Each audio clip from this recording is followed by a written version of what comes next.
मुल्तान में इंतजामिया ने तजावुजात के खिलाफ ऑपरेशन करके शहर के मसरूफ सड़कों और चौराहों से तामीरात को मस्मार कर दिया।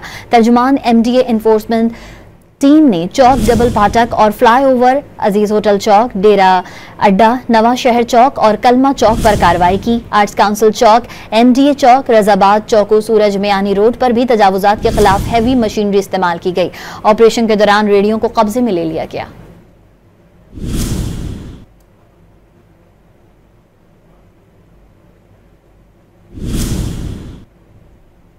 मुल्तान में इंतजामिया ने तजावुजात के खिलाफ ऑपरेशन करके शहर के मसरूफ सड़कों और चौराहों से तामीरात को मस्मार कर दिया।